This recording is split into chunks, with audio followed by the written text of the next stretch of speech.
You're now listening to the Zod and Drea podcast.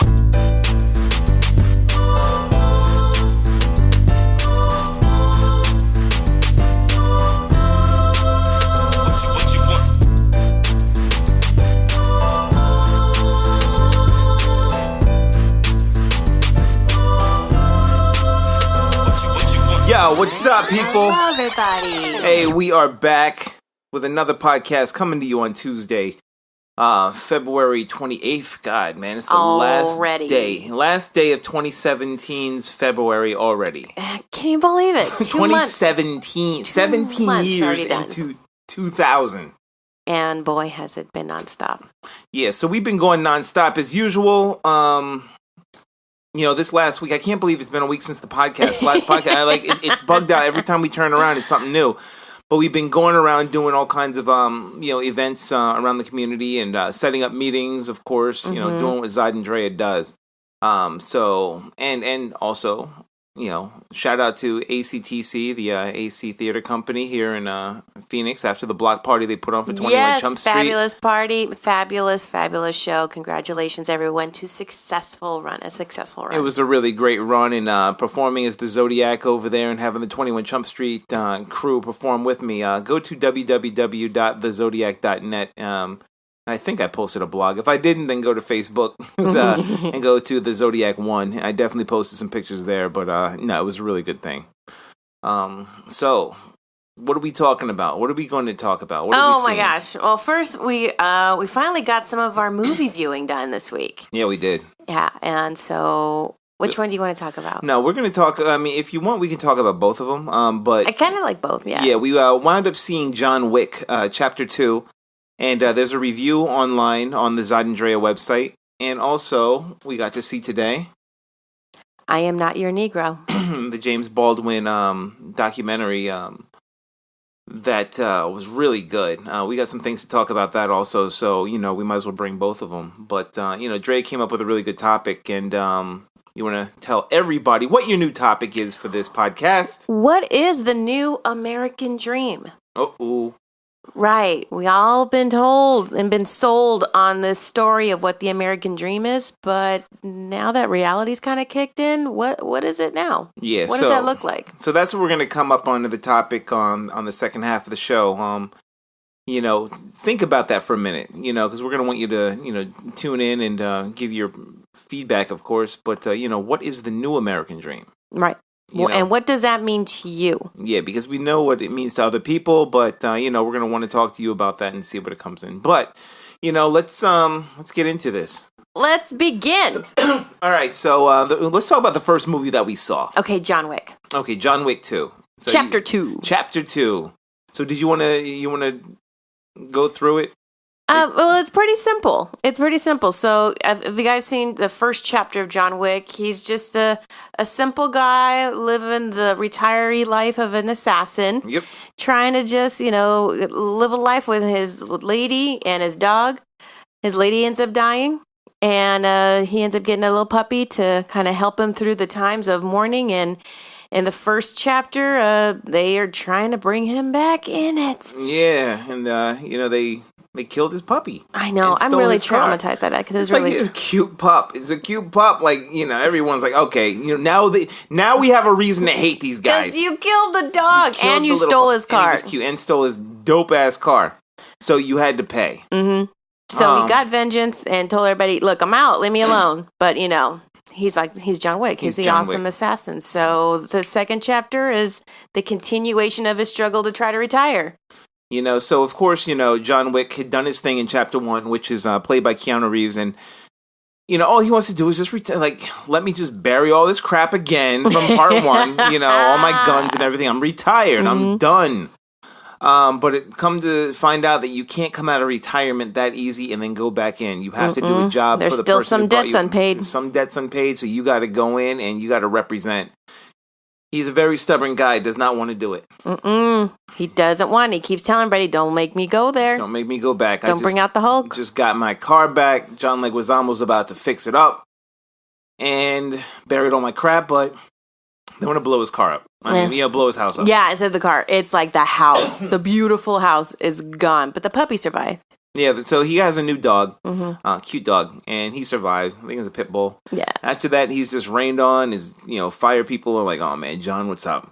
And after that, he's got to go and settle his debt with his guy. It's a blood oath. Which takes him to Italy. Beautiful scene. And that's where I was just in awe. This whole movie was shot in beautiful locations. Now, we think of Italy, you think of like the traditional, the streets, and maybe you'll be in front of the Vatican or, in front of maybe some cafes. They took it to the catacombs. And the nerd that I am regarding all of the history about the catacombs, I loved it. And the fight scenes were beautifully choreographed.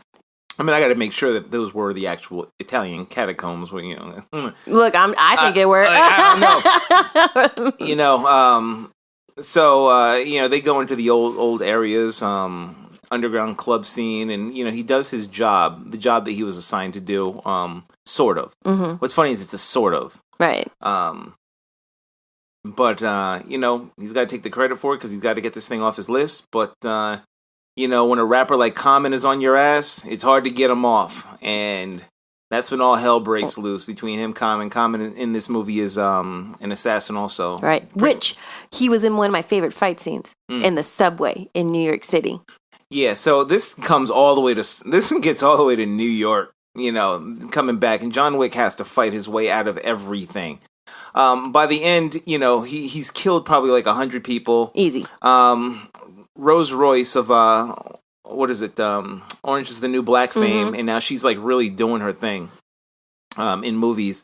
She's, I guess, deaf in this, but she's also an assassin. So he's got to get through her. She's like the last thing to get through. But I'm not going to give any spoilers away because at the end, let's just say there's going to be a chapter 3. Oh my gosh! And like it's bad enough.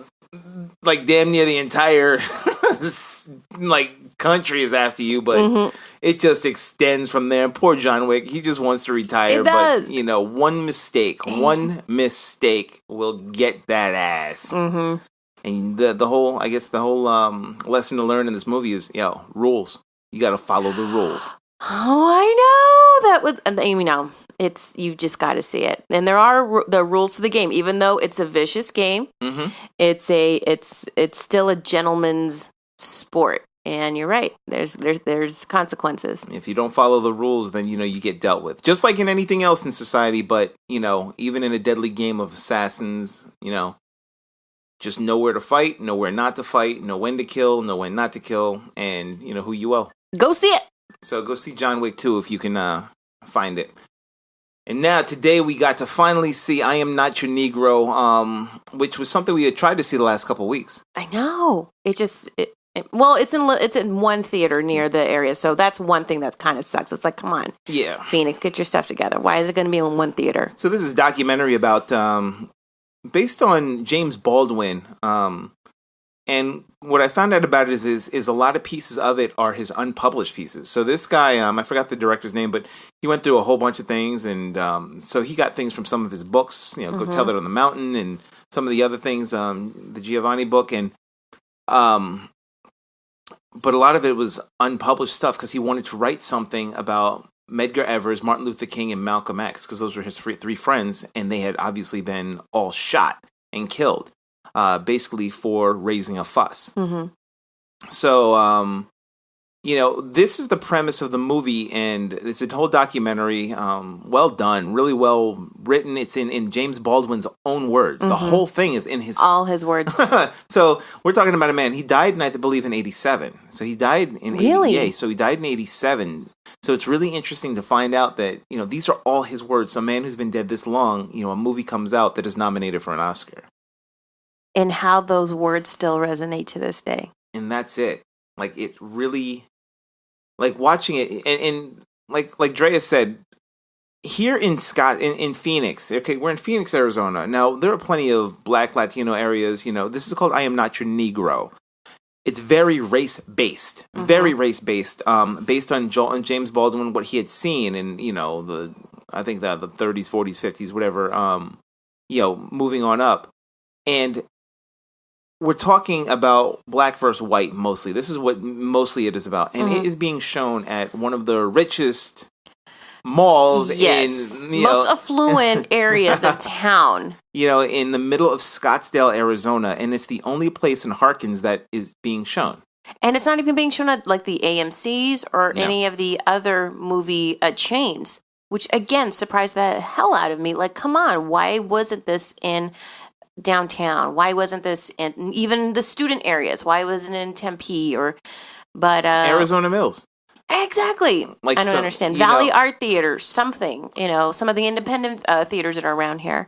So that's just that it's a it it's a seems pain like point for even me. in itself it's placed in a position where white people can wind up getting educated, but the people that it should appeal to are them. Like it should appeal to everybody because this is America. This is the American story that he's telling, but he's telling it from a black perspective. And I love some of the things that he said because he had mentioned how, from the white perspective, like this is the reasons why, this is why they hate black people, which is a nonsensical issue. Like it's got to be something that's like hate in the heart because there's no reason to hate black people because they haven't done anything to you. Black people just want you to get out of the way because they are trying to get towards freedom. But back then they didn't want to. The Little Rock Nine, just wanted to go and integrate into the schools. And these people had hate in their face for going to the same school. Hate. I mean, they are spitting, throwing all kinds of things at Ruby Bridges. Ruby Bridges and like all these other people that were going into school and they are spitting at them you got to see the photos. The photos spoke enough when you see a kid. Okay, I would say maybe 9 or 10 years old, a white kid from the South with a sign around his neck. Yeah. Saying, black should not be in my school. Yeah, something like that. And he's shouting. People wearing nigger signs and this is what our country is. People believe that, that's just the past. Somebody had brought up, I think in a post, I think the woman that they showed who was going to high school. No. Little Ruby Bridges. I think it's maybe even Ruby Bridges, who may have been 9 or something, or 6 or something like that. But she's like 62. And it's like, let that sink in. She's only 62 years. She's alive. She's 62. And this is what she had to go through. This is not ancient history. It's not. This is not ancient history. And to believe that, you had a parent who then had a parent, and then there's you, and then all of a sudden this is ended is silly. This is going on continuously in the administration that we have. Here in Mesa, Arizona, it was just reported that and we're running a little out of time. There's a student in Mesa who is of Mexican descent playing basketball at a game, and people were shouting at him, "Get out! Trump is going to throw you out." Please listen carefully. Once again, make sure you listen to the Zod and Drea podcast by subscribing to one of the following podcast methods: iTunes, Google Play, or YouTube. Visit our website at www.zodanddrea.com to go directly to the links, or if you choose, you can listen to each podcast episode directly on the website under their individual posts. Want to get involved and have your voice heard on the next podcast? Then be sure to tune in to the question of the week on our website, Twitter, Facebook, or Instagram page. And dial in and leave a message on our voicemail at 323-963-4221. If you're an advertiser who would like to have your 30-second or 1-minute placement on our podcast or YouTube episode, please contact us at info@zodanddrea.com and we'll send you a price list. Space is limited for each episode. The next podcast might even have you as a featured guest. Tune in, check us out, and get involved. All right, people. Let's get into this. Yeah. All right, this is Drea's topic, so I'm going to let her take over. So, started to think about why do people migrate? Too late, to I'm the going to United take States? over. No. All right, go ahead. Why do people migrate to the United States? Why? Why do they kill themselves to get here? And you always hear the same story from, I knew growing up years and years, the American dream. The American dream was usually, you get a good job, you get a house in the suburbs, white picket fence, 2.1 kids, and then you just live your life and then you die, and then your kids repeat the same pattern, and that's what the dream is. That's it. And then your dream's over. Well, what if that wasn't the dream for me? And didn't want, why does that have to be a dream for me? Or why does that have to be a model then for people to go by anymore? The economy's changed. We're now a global economy. You've got countries now that offer better benefits for their citizens than the United States. There's just, you look around outside of the United States and there's a lot of things you were told that were bad really aren't bad. Countries that were told, oh, they're so impoverished, they're so ignorant. You know what? No, they're not. They're pretty well off, and they've taken care of their people. So then it made me wonder, what is the American dream now? What is that? Why do people come here? Why would anybody want to put their life on the line to come here? So we understand that, especially for the neighbors that we have in South America, from Mexico and from Nicaragua and Guatemala, we know that there's a lot of political problems going on. There's poverty. So of course, you want to leave that. You want to find a better place for your family, and where they can have better opportunities from the places that you're at. For those places, definitely the United States can't offer that. Why we don't open our arms to them, that's a whole other thing, and I don't want to discuss that right now.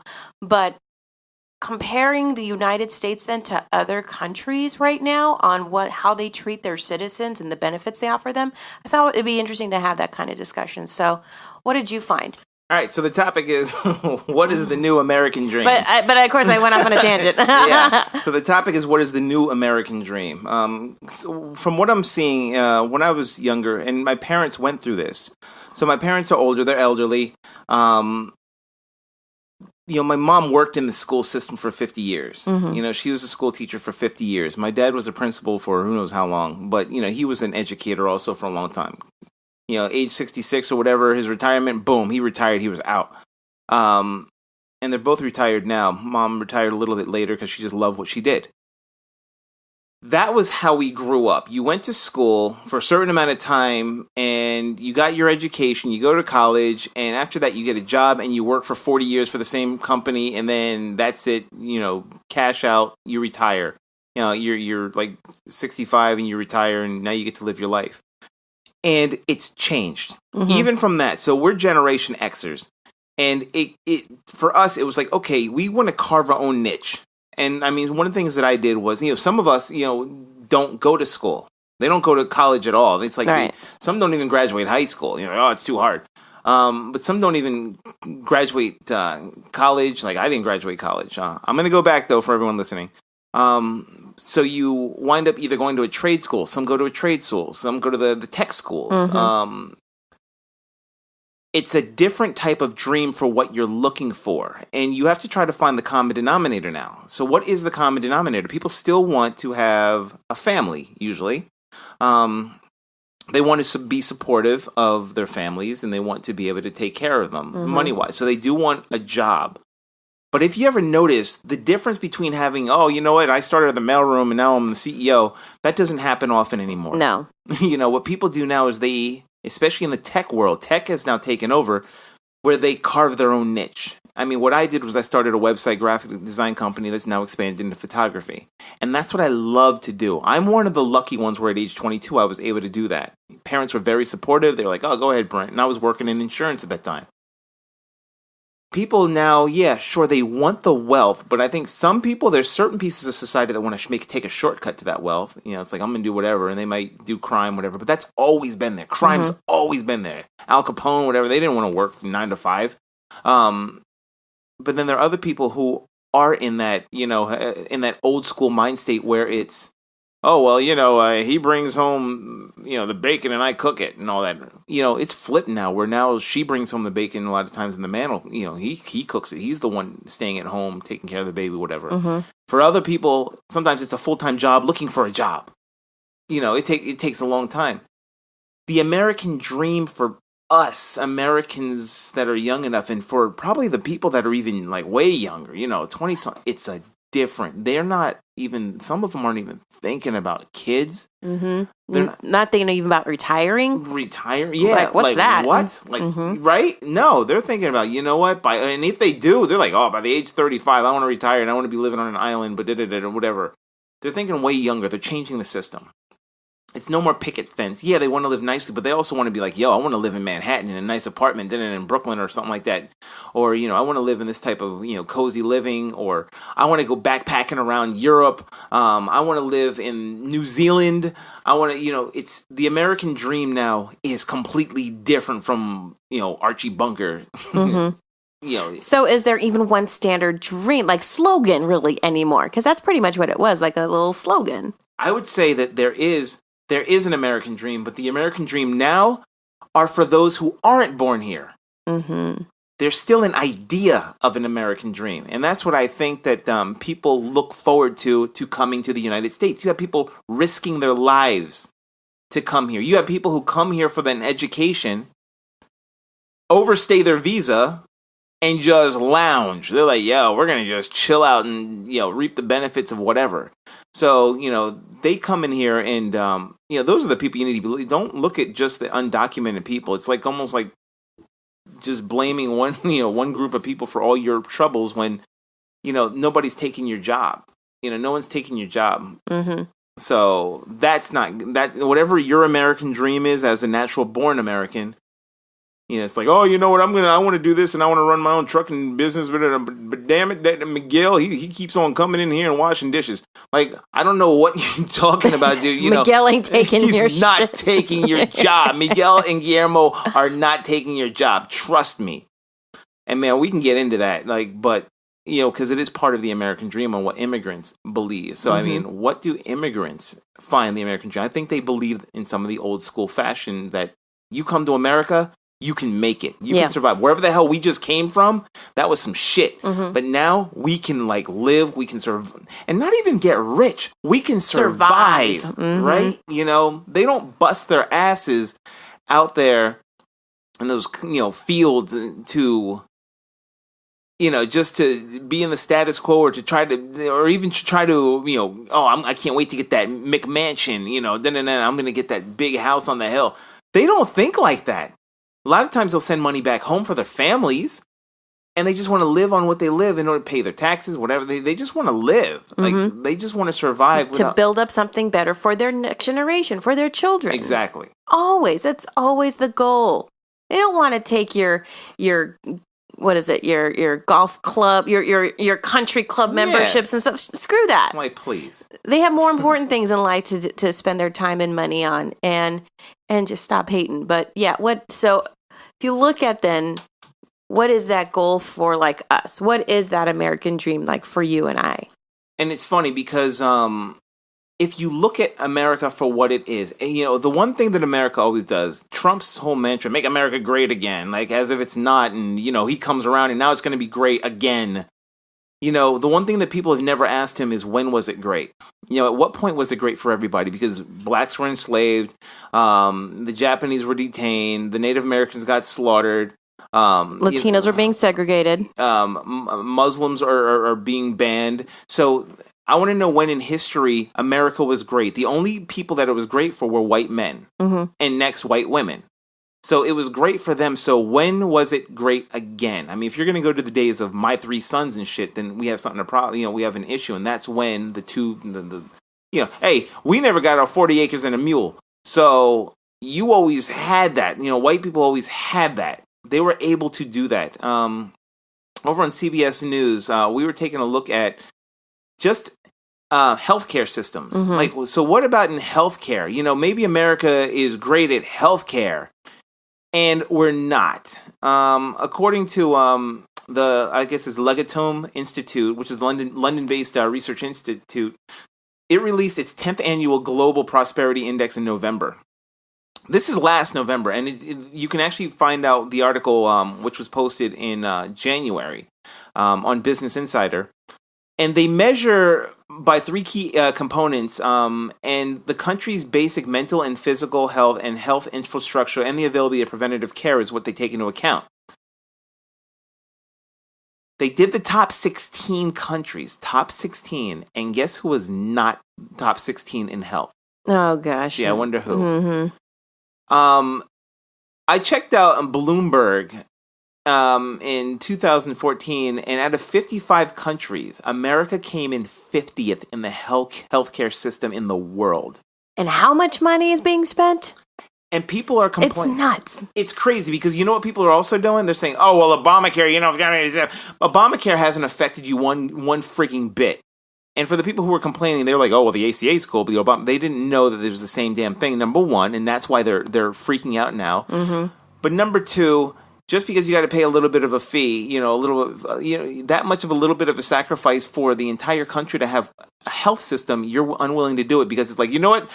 In America, you should be able to pay for your own shit. I mean, it's amazing how much people want to pay for their own shit if it's offered by the government. So the government may offer you, hey, how about free education, guys? Would you think about that? No, we shouldn't do that. Only billionaires and millionaires should be able to get that type of privilege. We, the poor, should be able to pay for all our shit. I mean, what the hell are we supposed to do? Become an educated country? We don't need to do that. Capitalism is best. What the fuck is that? And Think about that. Look at what it's led to now. And look what it's led to. I mean, did you have, I don't know if you have your computer with you, but I knew you had some education numbers. Yeah, so I started looking up Cuba. And, in 2014, the sanctions started to ease up and get lifted where between the United States and Cuba, trade can happen now. So started looking at Cuba's education population. And first of all, education, even higher education, is free for every citizen in Cuba. And Cuba is the top number one country in Latin America for higher education. And 98% of the population is educated. There is not an illiteracy problem in Cuba. There's not an education dropout problem in Cuba because the government does take care of all the education system, the entire education system. The classrooms are not overcrowded either. They have a great system in place. Teachers are compensated. They are paid for their education as well. And in their classrooms, they have no more than 25 students. And the students get free breakfast and lunch. And they're actually healthy. So then you also have students that don't suffer from any of the sugar crashes that a lot of the United States students has right now because they'll go to a vending machine and get all that junk, and that's a whole other podcast. But they do a great system there. They have, and it's been very successful. Now, of course, there is the issue about trade, which is a whole different story. But the education system there is really awesome. And I hear that healthcare is actually decent. Healthcare is really well too there. That I don't have the statistics up. Yeah. But from what I read before, they do very good. So it's like, what is the new American dream? What are you trying to strive for in this country? And I think that people see people like, Elon Musk, and they wind up seeing like Zuckerberg. Oh, well, I can be the next billionaire, which is true. You might be. But the thing is, it's so rare for you to be able to do that and get that niche market where you can. So what people seem to be doing, especially the poor and middle class, and a lot of people in red states, is they pull people down to, they don't want to compete. And they don't want free stuff. They actually like, oh, free stuff. Oh, what are you, Obama? Free stuff. It's like if somebody's offering you something free that you can make $1 off of, what is wrong with that? It's not a handout. If someone offers you a free education, why is that seen as a negative? Right. If someone offers you free healthcare, why is that seen as a negative? And only in this country do you have that mindset. Meanwhile, in Africa and like Nigeria and Kenya, they are busting their asses to go to school, and they come over here, which is funny because the Democratic Republic of Congo was, I think, 16,000 people. They were the top people in 2016 who were refugees that came over to this country. And then don't even get me on Syria, then Burma, Iraq, Somalia, Iran, and a whole bunch of other countries such as Europe and Canada that overstayed their visas. So this dream. Yeah. What are you looking at? What is it they are dreaming of? Are they dreaming of success? Because they're not going to get any healthcare or education here. Not compared to the rest. Oh, well. Man, that was quick. Yeah, always go by so fast. We always have much to talk about, so much to say. Isn't it? But, we want your input to check out, what your American dream is. What is the new American dream? What is it? And again, we're not being unpatriotic. We want this country to succeed, okay? This is where we're from. This is our home. So let's talk about it. Let's have a conversation about what is the dream now. What does that look like for you and your family? Exactly. A patriot is somebody who stands up for the country. It's not somebody who sits there and idly by just accepts everything that comes your way, and you're just supposed to, like, that's it. That's what it is. So we fight for our country, and we want to fight for the people and the citizens in it to make it the best that it is worldwide. And for future generations. Exactly. So, that means the American dream. It's not what it was 50 years ago. This is new. And that includes immigrants, refugees, and people of color in a big, diverse America. Until next time.